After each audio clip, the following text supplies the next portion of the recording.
Alright guys, we're back staring at my engine bay, and in this video we're going to talk about the first time my car actually ended up on the back of a tow truck. And this was definitely kind of an unnerving situation. You know, the first time that this happens, it kind of makes you lose a little bit of confidence in the car, and it just kind of increases your anxiety. But I've had the car almost for 5 years, so you know, I've had really good luck with it, and this was just kind of an unfortunate situation. But I know I did post up a lot of pictures and videos talking about it on my Instagram stories. And a lot of people were asking me, you know, what happened? How did you fix it? How do I prevent this from happening to me? And things like that. So I just figured this would be a good opportunity to talk about it and make a video about the subject, because it is something that has happened to several people. And if you just check around and do proper inspections, you can help prevent it from happening to you. So I'll show you guys a little bit of dash cam footage from when this actually happened. Again, I am sponsored by Blackvue dash cameras, and if you go to the link down in the description and use the coupon code KERN417, you can get 10% off any order of dash cams, accessories, or basically anything on the website. So definitely check that out if you guys are interested, and thank you guys to everybody that has supported so far. Anyway, so here's the actual dash cam footage. I disabled the sound just because I was listening to music and I don't want to get a copyright claim on this video. But you guys can see, you know, I'm basically just driving on the highway, not doing anything crazy. And there are a couple bridge transitions on my way to work. So if you see the car in front of me on stock suspension, it kind of bounces really hard as it goes over those transitions. And basically I hit one of them, and immediately the car like jerks to the right and the steering wheel gets really, really soft. So I knew something was wrong.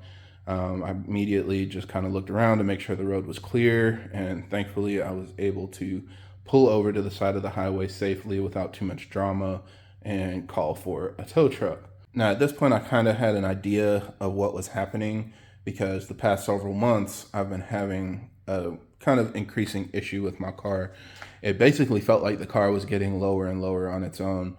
And I know a lot of people think that I'm just running around scraping and slamming on everything all the time, but I really don't have that many issues. Even though the car is low, I have it dialed in pretty well, and for my commute and regular areas that I drive, it's not that much of a problem.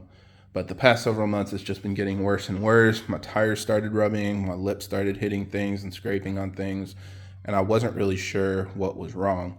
It literally felt like the car was getting lower on its own. But you guys know me, I'm a mechanical engineer. So when something like that happens that doesn't make sense, I just ignore it. So that's basically what I was doing for the past several months, until about 2 or 3 days ago, it got extremely bad. Even just pulling out of my driveway and driving on flat roads in my neighborhood, the front lip is scraping on stuff and picking up rocks. And so I knew something was wrong.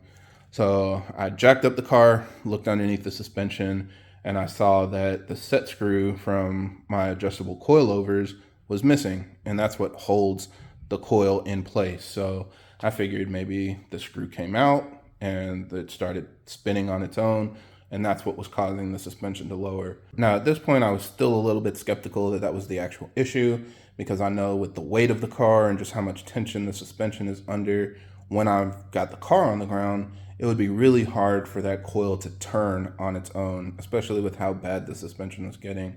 But again, I'm an engineer, and that seemed like the easiest thing to do to try to fix it. So I just ignored that thought, raised the suspension up a little bit, and then went back driving. And so I posted videos to my stories, kind of sharing this, just kind of walking you guys through some of my trials and tribulations.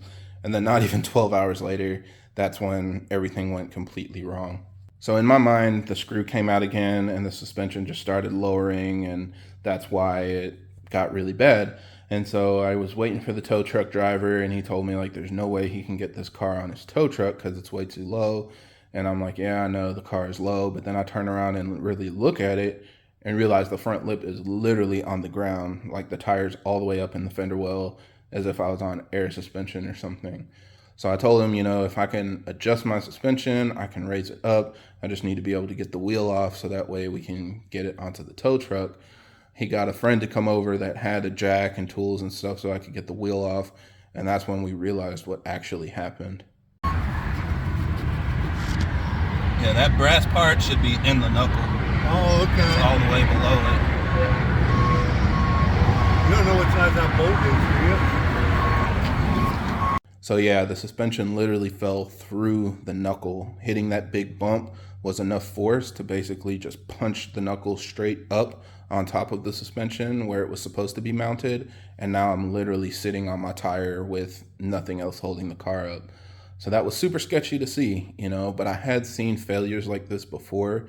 And actually I posted up some of these videos again to my Instagram stories, and a bunch of you guys sent me pictures showing that it happened on your aftermarket coilovers or different suspension setups, even on a completely stock suspension setup, just from hitting basically a big enough pothole. Now, in my case, I've had my suspension on the car for going on 4 years now. I've had great luck with it, and I feel like this is something that was a little bit preventable if I had been looking for the signs. Because my car was rubbing and obviously getting lower, that was a good sign that it was slowly dropping down in the shocks. And if I would have checked it maybe once a year or once every 6 months, just to make sure I'm not seeing like any shift in the position where the shock is mounted, then I could have hopefully caught this early. So that's kind of my recommendation. Like I said, maybe every 6 months or something, just jack up your car when you're doing your oil change or whatever, you might be doing at the time. You can simply look at the shock and just make sure that it's in the correct position. If it's not, you will see those drag marks underneath it where it's basically going lower and lower and lower. All you need to do is loosen up the knuckle, raise the suspension back into the right position, and tighten it down. I hit it with an impact wrench this time just to make sure it's as tight as possible. But again, I installed it 4 years ago, so it's been on the car this way for a while. I do feel like this is something that isn't very common unless you run into this specific situation. Most of the people that are telling me this happened to them, they're from New York or places with just really bad roads. Like in my case, those bridge transitions are really bad, and I literally hit it every single day that I'm driving to work. It was just that one specific day where, the absolute worst happened. So thankfully, we got it on the tow truck just because I wanted to get it home and fix it. But when I saw what the issue was, I was able to readjust it and tighten it down without too much drama. So yeah, the good news is that it's all fixed. Literally within 24 hours, I was back on the road. Even my front lip is fine. The only real damage that I had was because the car was sitting on the tire. It burned through a lot of the tread, and it actually burned through some of the fender liner as well. So there's a hole in my fender liner up at the top where the tire rubbed through. But other than that, no real damage. So I'm very thankful and blessed that, it could have been a lot worse. I'm happy it ended up the way that it did. And it's just going to be something that I pay attention to in the future. So yeah, if you have any F-Series BMW, even on stock suspension, I would just double check that, especially if you have really bad roads. It's not something that's caused by excessive camber or excessive lowering or anything like that. It's literally just because of the suspension design. All it does is clamp onto the shock. So if it gets hit hard enough, the shock can slide through that knuckle. So just keep an eye on it and inspect it every once in a while to make sure it's in the right position. And also remember, if you do see any signs that the car is getting lower on its own, especially if you're on springs or coilovers and suddenly it starts rubbing in areas where it didn't or whatever, this is a good thing to just jump in and check to make sure this isn't your problem. Also, I think this is a really crappy design personally. Like, I couldn't believe that this was something that was possible. Normally with a suspension setup like this, you want some kind of positive engagement on top of the shock where it can't physically slide down. And so I posted that up in a Facebook group, and somebody mentioned that this is actually a design feature by BMW, because if you hit a big enough bump and there isn't any give, it can literally punch through the shock tower up into the strut mount, or even, bend the strut mount in the car, which would be a much, much worse situation. So that kind of makes sense. Still really sucks, especially for some of you X-Drive cars. If you saw those pictures, you could literally punch it straight through to the axle, and some people have destroyed their axle from this because the shock hit the axle while the car was driving.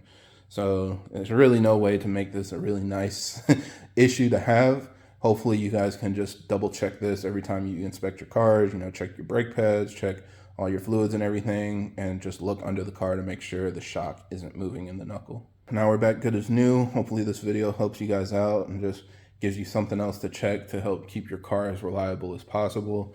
Like I said, this is the first issue I've had in 5 years, and even though it wasn't the most confidence-inspiring problem to go through, I'm very happy that it went as smoothly as it did. So yeah, that's it for this video. Thank you guys for watching, and I hope this helps. And if you have any other questions or comments, leave them down below.